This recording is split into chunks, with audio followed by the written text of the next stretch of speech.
Handog ng Radyo Pilipinas World Service ang programang Global na Tayo. Pag-uusapan, hihimayin, aalamin ang mga isyung pinag-uusapan ng bayan at dadalhin sa pandaigdigang plataforma. Global na Tayo, talakayang hindi lang pambansa, bagkus pang global community pa. Global na Tayo, dito sa Radyo Pilipinas World Service, ang online digital station ng Pilipino saan man sa mundo. Tara na, Global na Tayo!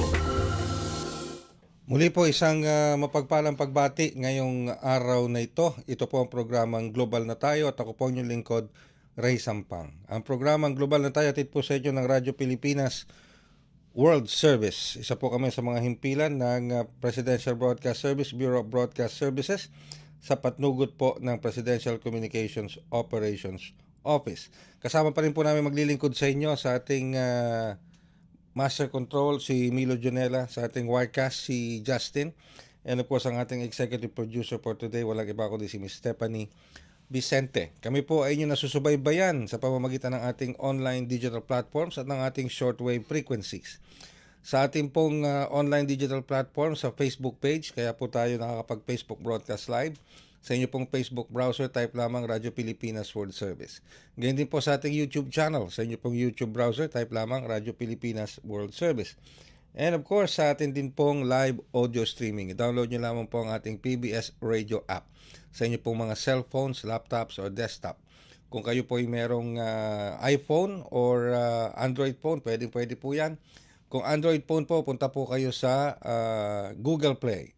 At kung iPhone naman, punta po kayo sa App Store. At doon po, i-browse nyo lamang PBS e-box o e-box PBS receiver. E as in elephant, V as in victory, O as in October, and X as in Xerox. Okay?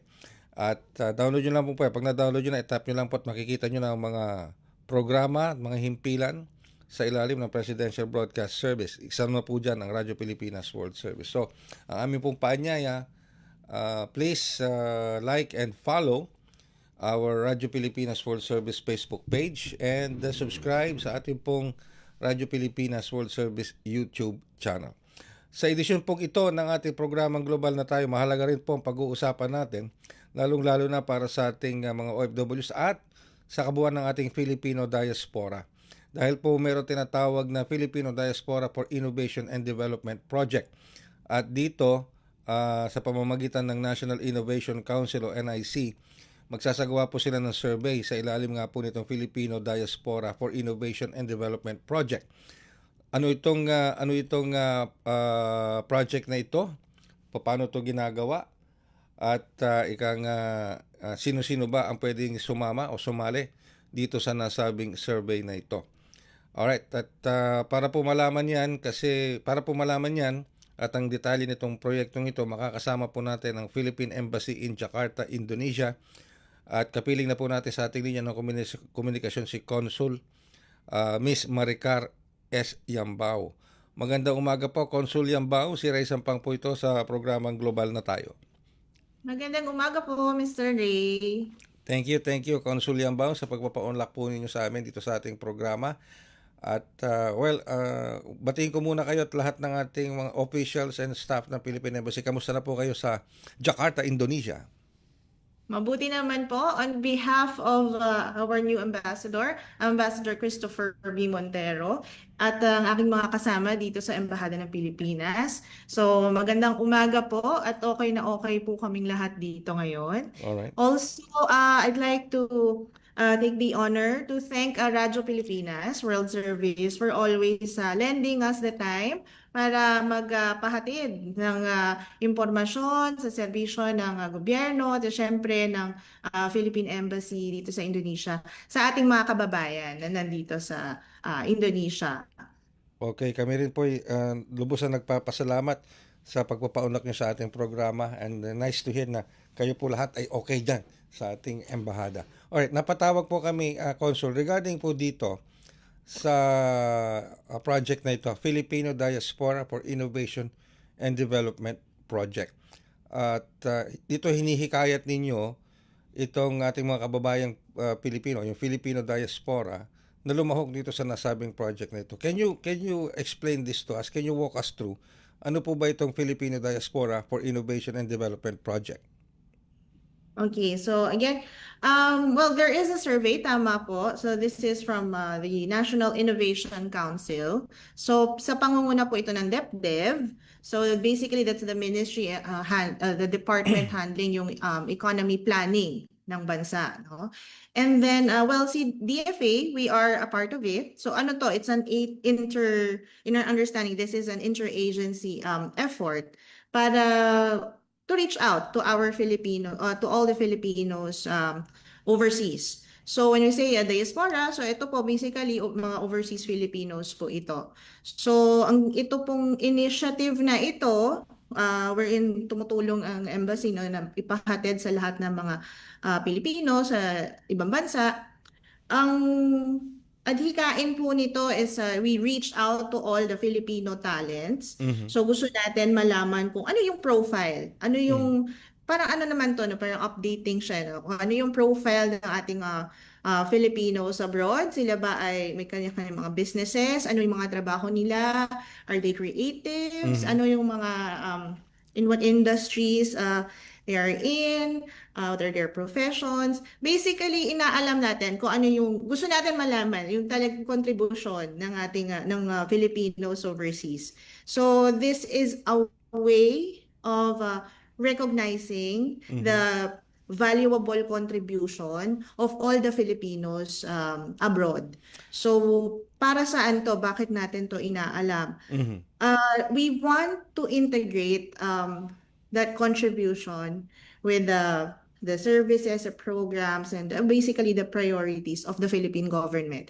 So hindi po dahil wala sila sa Pilipinas, hindi na sila kasama sa mga programa, no? So kailangan lagi natin i-consider kung ano yung naiaambag ng mga Pilipino overseas doon sa pangkalahatan na growth, economic growth and development ng bansa. Kasi yung pong nagagawa ng mga Pilipino abroad, may balik po yan lagi. May balik yan lagi sa Pilipinas. And we want to value that. So, kaya po tayo mayroong ganitong survey na gusto na marami po sana mas maraming impormasyon tayong makuha. Syempre mas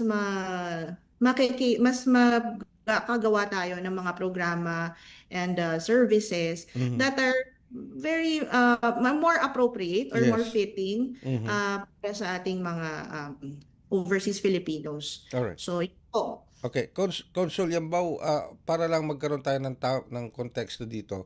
Pag sinabi nating what is the difference between the Filipino diaspora compared to overseas Filipino workers? Kasi your call is for Filipino diaspora, iba pa po ba yung OFWs? I think very may thin line na lang ng difference between the Filipino diaspora and OFWs. Pero siguro yung Filipino diaspora, mas malaki ang niyan eh. Mas malaki nga kumbaga scope siya ng basta Filipino ka outside the Philippines. Kumbaga mas magre-reach out pa rin naman sa iyo yung government. So kung hindi lang siya specifically nagtatrabaho ka sa ibang bansa, but I think mas basta Filipino outside the Philippines, parang covered ka pa rin nun. Yes, okay. So, ganun siya. And that is practically the reason kaya rin tayo nagsasurvey. Dahil, syempre, pag Filipino diaspora, iba-ibang profile yan. Ito, investor ka ba? Are you nag-work ka ba? Are you an employee employed by a company outside the Philippines? So, iba-iba po yan. And we want to get a more updated information on that. So, kaya survey to for the Filipino diaspora. So, basically, for all Filipinos overseas. Okay. So, Now, alright. Para lang magkaroon kami ng idea, gaano ba kalaki ang Filipino community natin sa Indonesia? Okay po. So, for currently, sa current count po natin, we have 7,330 Filipinos in Indonesia. So, kabuuan na po ito ng Indonesia. Kalat-kalat po tayo sa iba-ibang islands and provinces ng Indonesia. So, this number is relatively lower than in the numbers in other countries. But then again, 7,330. That's still a big number. That's still 7,330 Yes. people. So yun po. And based po sa data ng ating embahada, yan pong more than 7,000 Filipinos sa Indonesia, where do they usually work? Saan ang industriya? Okay, so we have marked na yung mga top 5 professions ng Filipinos dito sa Indonesia. May mga, most of them actually, nasa mga professionals talaga sila. Generally, they're all professionals. They are executives, mga management executives sila. They're in hotels, in food and the food industry, meron sa automotives din, manufacturing. But mostly, we have a lot of educators too. Mhm. So, mga teachers, yan. So, iba-iba. But the top 5, based sa yung count natin, so we have the plant and machine assemblers, professionals, we have technicians, associate professionals, we have skilled agricultural, forestry, and fishery workers, and then we have also those in the services and sales. Alright. So, okay, this is a survey, pero hindi ito yung tinatawag na face-to-face survey. Online survey ito. Paano po nila i-access? Meron po bang available na link na pwede nilang gamitin to access that? At saan nila pwede ma-access yung link? Okay. We will, perhaps we could forward here the link ng National Innovation Council. Actually, pinost po ito sa Facebook ng Philippine Innovation or ng National Innovation Council. Back in December pa po actually ito nakapost. So may QR code po na nakalagay doon. And then they will just have to scan the QR code. Kung mahirapan sa pag-scan ng QR code, they also gave a link. Perhaps I can copy the link to the survey and i-chat ko na lang din po sa inyo. So, yun po. So, they just access the link and then or that QR code. Tapos po, it will lead you to the survey form. Meron po lang tayong, may guidance din po ang National Innovation Council sa pagsagot ng form. So, according to them po, nasa around 20 to 30 minutes of their time ang kakainin sa pagsagot ng questions. But we also tried it ourselves.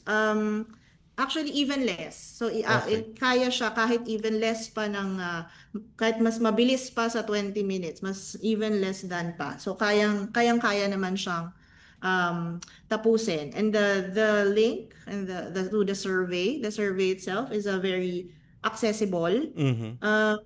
Yun po. Meron lang po tayong reminder. So, I think the National Innovation Council has a deadline for accomplishing the survey. Their deadline is on before 20 January. So may isang linggo pa po tayo. But yun. So until January 20, pwede po nilang sagutin yung survey. Perhaps we can give information kapag i-extend po nila.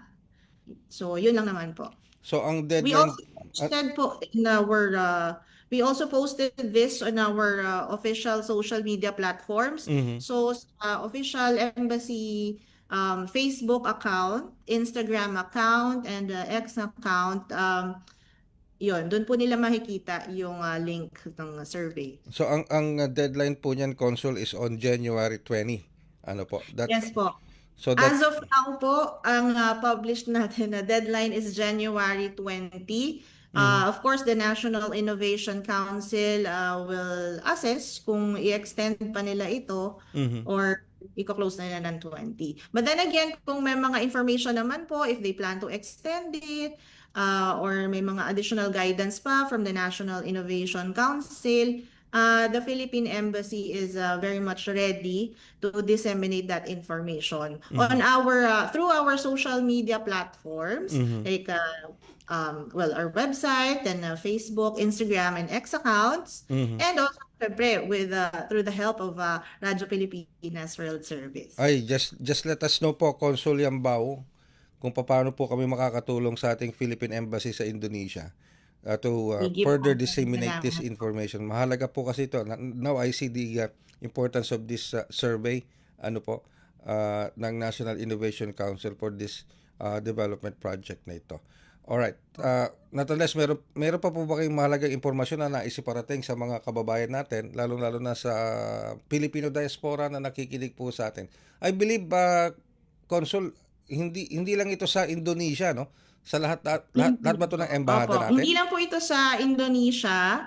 So, actually, all the embassies are supportive of this survey. So, ano to, bilang suporta to ng DFA sa national, sa DepDev at sa National Innovation Council. So, all the embassies and consulates, I believe, are doing the same. So, kanya-kanya po kami ng pag-disseminate ng impormasyon sa ating mga kababayan. So, ayun po. So, tuloy-tuloy, for all information naman po on the other services and programs offered by the Philippine Embassy in Indonesia. So, all our overseas Filipinos in Indonesia can always check po yung mga official Facebook, official social media platforms po natin. So, Facebook, nasa Facebook, Instagram, at X po tayo. And with that, Consul Yambao, maraming salamat po. Just let us know.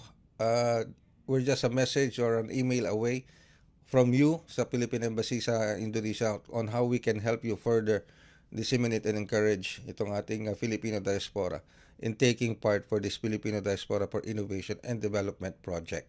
Maraming salamat po, Consul Maricar S. Yambao. Salamat din po. Maraming salamat po.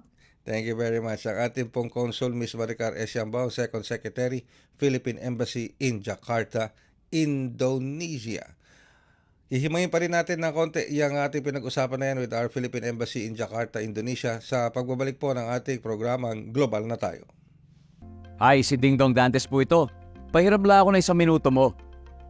I know aware kang kailangan mong takpan ng ilong at bibig mo gamit ang dust mask kapag may pumutok na bulkan. Pero, paano kung wala kang mask? Ganito, kumuha ka ng basang panyo o bimpo para ma-filter ang nilalanghap mong hangin. Tapos, i-check mo rin syempre ang mga kasama mong bata at matanda kung may suot silang mask para safe rin sila sa asphalt. O tandaan mo lagi yan kasi #panatag ang may alam.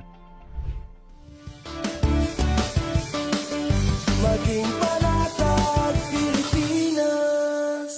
Mas pinadali na ang government transactions sa tulong ng eGovPH Super App. Pwedeng-pwede mo nang magawa ang lahat ng ito. I-download ang eGov app sa iyong smartphone o tablet mula sa App Store o Google Play Store. Pagkatapos, ilagay ang iyong mobile number at i-authenticate gamit ang one-time PIN o OTP para marehistro ang iyong account. Saka ilagay ang iyong mga pangunahing impormasyon at kumpletuhin ang facial recognition technology para sa verifikasyon ng iyong pagkakakilanlan. Para sa mas mabilis at mas maayos na serbisyong panggobyerno, gamitin na ang eGovPH Super App. Alright, kayo po ay patuloy na sumusubaybay sa programang Global na Tayo. At kanina nakausap lang ho natin si Consul Ms. Maricar S. Yambao, ang Second Secretary ng Philippine Embassy natin sa Jakarta, Indonesia, regarding po dito sa Filipino Diaspora for Innovation and Development Project na nasa ilalim ng National Innovation Council. Survey po ito sa ating mga Filipino Diaspora para malaman o mapulsuhan kung ano yung mga tamang mga proyekto, programa, serbisyo ng pamahalaan para sa ating Filipino Diaspora saan mang panig sila ng mundo. Hindi lamang po sa Indonesia ito ginagawa, sa lahat po ito ng ating embahada. Okay? So siguro sa mga susunod na edisyon ng Global na Tayo, makikipag-ugnayan din tayo sa iba pa nating Philippine embassies regarding this survey para sa Filipino Diaspora for Innovation and Development. Alright, bago tayo tuloy magpaalam, matatandaan po ninyo na karoon tayo ng pagkakataon na makakapanayam ang Overseas Workers Welfare Administration Region 4A. At dito po na itanong natin sa OWA Region 4A yung mga programa at serbisyo na ibinibigay at available para po sa ating mga OFWs, lalo-lalo na yung pong pagdating sa reintegration process at paghingi ng mga medical at financial assistance mula sa OWA. Ano po. At alam nyo, kaya po namin napag-usapan yon ng OWA sa panguna ni Ms. Peñero ng OWA Region 4A, dahil may lumapit po sa atin na kababayan natin na sa ilalim po ng pangalang si Ms. Vilma Javier. Ayan, okay.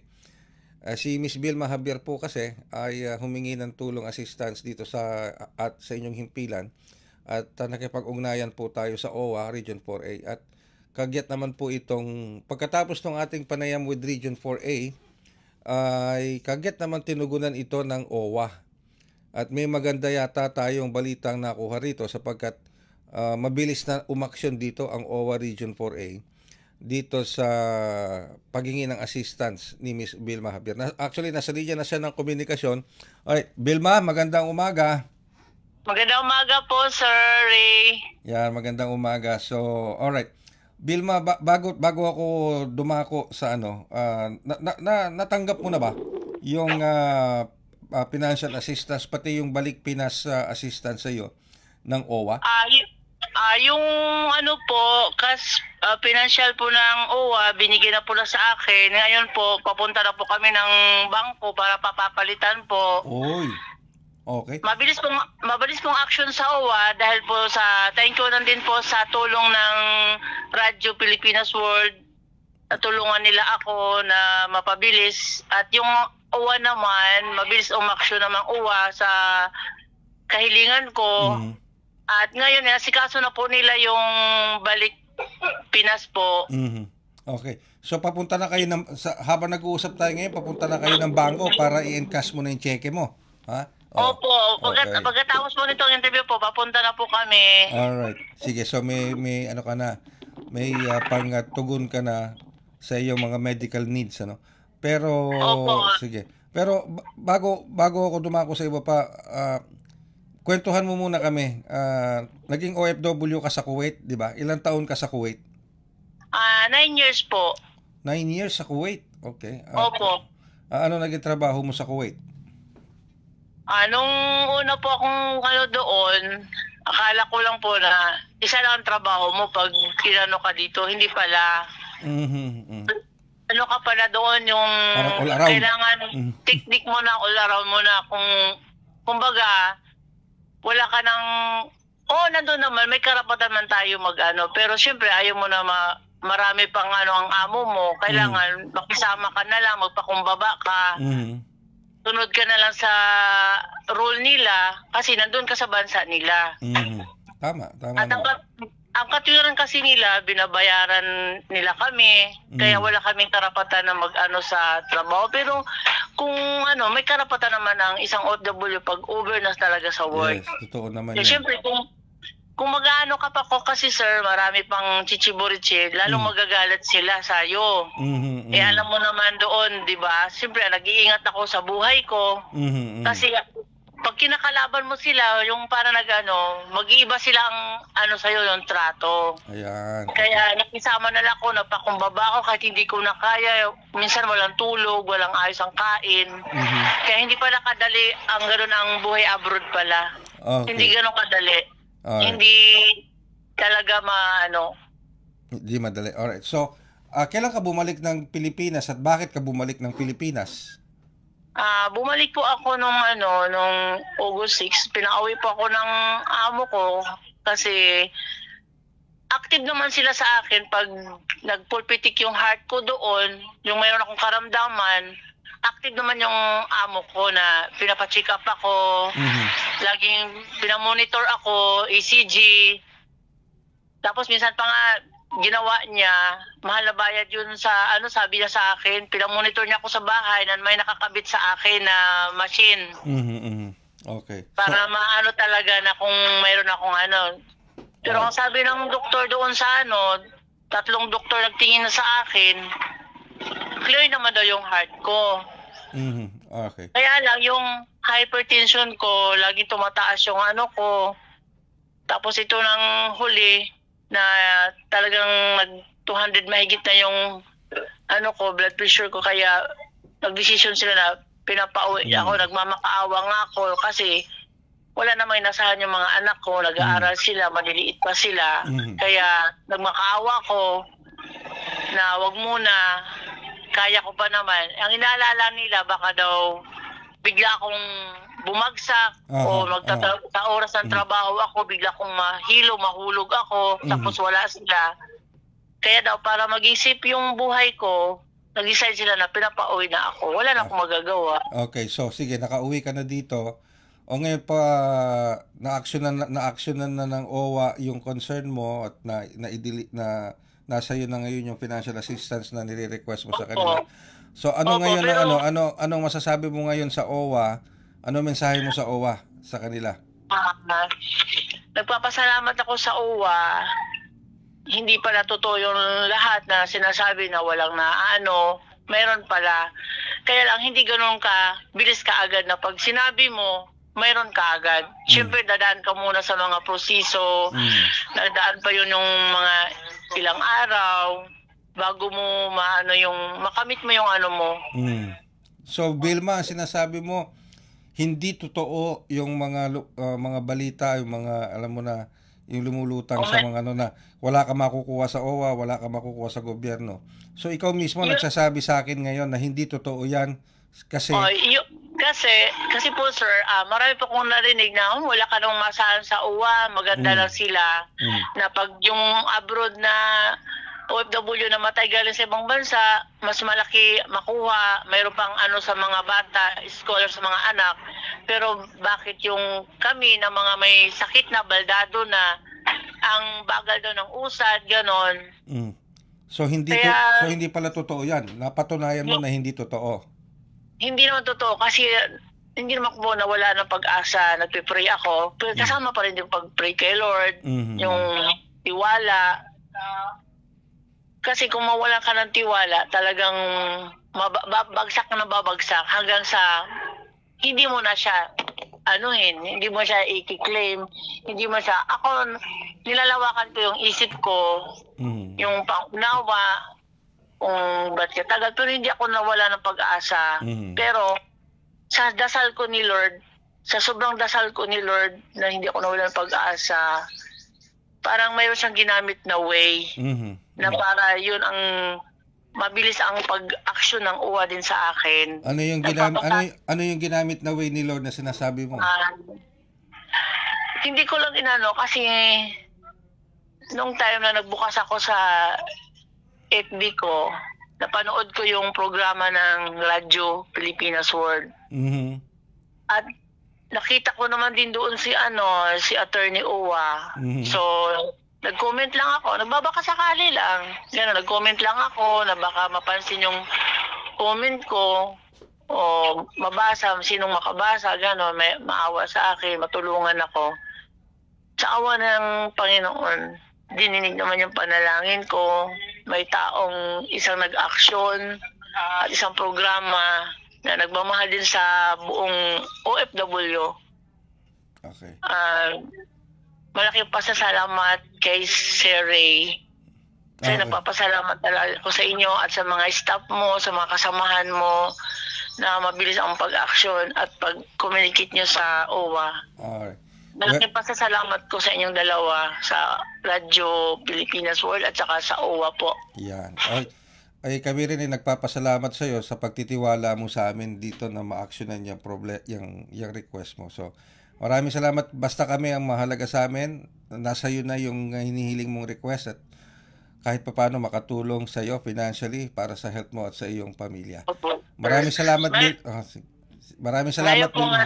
Okay. Sige po, sir. Sige po. Thank you. Salamat. Si Miss Vilma Javier, ang isa po nating OFW o dating OFW na nandito na po sa Pilipinas, nasa Laguna. At, again, thank you very much sa Overseas Workers Welfare Administration sa OWA Region 4A, sa ating Regional Director doon, and of course sa mga staff and officials ng OWA Region 4A sa mabilis na pagtugon sa problema, kahilingan ng ating kababayang si Vilma Javier para tugunan yung kanyang mga pangangailangan pinansyal, na para dun sa sakit niya, at umuwi nga po siya noong 2024 dahil sa sakit.